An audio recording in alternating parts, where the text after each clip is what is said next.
ಯಾವ ಸಿದ್ದರಾಮಯ್ಯನೋ 2013ರಲ್ಲಿ ಮುಖ್ಯಮಂತ್ರಿ ಇದ್ದಂಥ ಸಂದರ್ಭದಲ್ಲಿ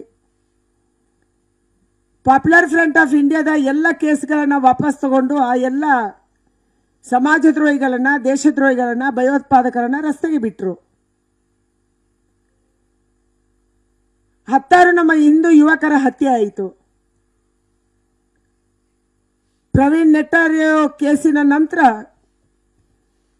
ಕೇಂದ್ರ ಸರ್ಕಾರ ಬಹಳ ಸೀರಿಯಸ್ ಆಗಿ ಈ ಕೇಸನ್ನು ತಗೊಂತು.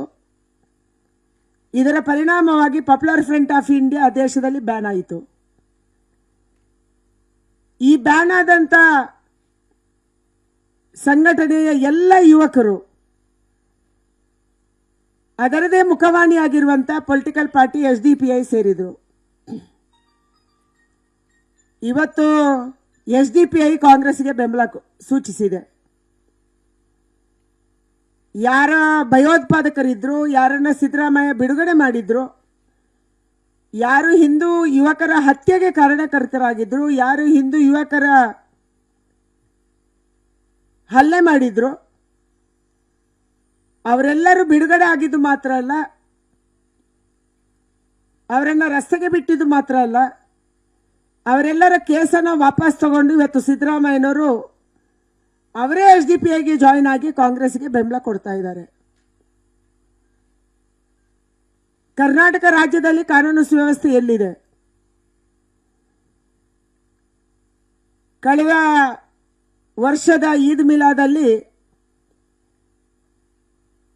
ಔರಂಗಜೇಬಿನ ಡ್ರ್ಯಾಗನ್ ಅನ್ನ ದೊಡ್ಡ ದೊಡ್ಡ ಕಟೌಟ್ಸ್ ಮಾಡಿ ಅವನ ಖಡ್ಗವನ್ನು ಪ್ರದರ್ಶನ ಮಾಡಿದ್ರು ಕೋಲಾರ ಮತ್ತು ಶಿವಮೊಗ್ಗದಲ್ಲಿ. ಯಾರದನ್ನು ಪ್ರಶ್ನೆ ಮಾಡಕ್ಕೆ ಹೋದ್ರು ಅವರ ಮೇಲೆ ಹಲ್ಲೆ ಆಯಿತು. ನೂರಾರು ಹಿಂದೂ ಯುವತಿಯರನ್ನ ಹಲ್ಲೆ ಮಾಡಲಾಯಿತು. ಅವರ ಎದೆಯಲ್ಲಿ ಕೈ ಹಾಕಲಾಯಿತು. ಕೇಸ್ ಕೊಟ್ಟರು ಕೂಡ ಪೊಲೀಸರು ಕೇಸ್ ತಗೊಳ್ಳಿಲ್ಲ.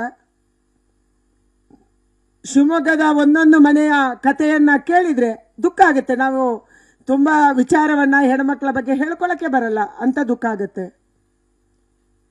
ಚಿಕ್ಕ ಚಿಕ್ಕ ಹುಡುಗರು, ತುಂಬಾ ದೊಡ್ಡ ಹೆಂಗಸರ ಅಥವಾ ವಯಸ್ಸಾದವರ ಎದೆಗೆ ಕೂಡ ಕೈ ಹಾಕಿ ಅವರಿಗೆ ಹಲ್ಲೆ ಮಾಡಿದ್ರು. ಕೆಲವರಿಗೆ ಈ ಘಟನೆಗಳನ್ನ ಹೇಳ್ಕೊಳಕ್ಕಾಗಲ್ಲ, ಇನ್ನು ಕೆಲವರು ಹೇಳ್ಕೊಂಡ್ರು ಕೂಡ ಕೇಸ್ ಆಗಿಲ್ಲ. ಇವರೆಲ್ಲರನ್ನ ಕೂಡ ರಕ್ಷಣೆ ಮಾಡುವಂತ ಕೆಲಸವನ್ನ ರಾಜ್ಯ ಸರ್ಕಾರ ಮಾಡ್ತಾ ಇದೆ. ಯಾಕೆ ಈ ಘಟನೆಗಳಾಗ್ತಾ ಇದ್ದಾವೆ? ದೇಶದ್ರೋಹಿಗಳಿಗೆ, ಸಮಾಜದ್ರೋಹಿಗಳಿಗೆ ಅನಿಸಿದೆ ಸಿದ್ದರಾಮಯ್ಯನವರ ಸರ್ಕಾರ ನಮಗೆ ರಕ್ಷಣೆಗಿದೆ. ವಿಧಾನಸೌಧಕ್ಕೂ ನಾವು ಹೋಗ್ಬೋದು, ಮುಖ್ಯಮಂತ್ರಿ ಕಚೇರಿಗೂ ನಾವು ನುಗ್ಬೋದು, ಮುಖ್ಯಮಂತ್ರಿ ಮನೆಯಲ್ಲೂ ನಾವೇ ಇದ್ದೀವಿ, ಎಲ್ಲ ಮಂತ್ರಿಗಳ ಮನೆಯಲ್ಲೂ ನಾವೇ ಇದ್ದೀವಿ. ಅದಕ್ಕಾಗಿ ಈ ಸರ್ಕಾರ ನಮ್ದು. ಹಿಂದೂಗಳ ಮೇಲೆ ಹಲ್ಲೆ ಮಾಡಿದ್ರು ಕೂಡ ನಮಗೆ ರಕ್ಷಣೆ ಸಿಗುತ್ತೆ ಅನ್ನುವಂಥ ಭಾವನೆ ಇವತ್ತು ದೇಶದ್ರೋಹಿ, ಸಮಾಜದ್ರೋಹಿಗಳಿಗೆ ಸಿಕ್ಕಿದೆ. ಅನುಕ್ಷಣದ ಸುದ್ದಿಗಳಿಗಾಗಿ ವಿಸ್ತಾರ ನ್ಯೂಸ್ ಯೂಟ್ಯೂಬ್ ಚಾನೆಲ್ ಸಬ್ಸ್ಕ್ರೈಬ್ ಮಾಡಿ. ಹೊಸ ಸುದ್ದಿಗಳ ನೋಟಿಫಿಕೇಶನ್ಗಾಗಿ ಬೆಲ್ ಐಕಾನ್ ಕ್ಲಿಕ್ ಮಾಡಿ. ಲೇಟೆಸ್ಟ್ ಅಪ್ಡೇಟ್ಸ್ಗಾಗಿ www.vistaranews.com ವೆಬ್ಸೈಟ್ಗೆ ವಿಸಿಟ್ ಮಾಡಿ. ಅಂಗೈಯಲ್ಲೇ ಜಗತ್ತಿನ ಸುದ್ದಿ ತಿಳಿಯಲು ವಿಸ್ತಾರ ನ್ಯೂಸ್ ಕನ್ನಡ ಆಪ್ ಡೌನ್ಲೋಡ್ ಮಾಡಿ.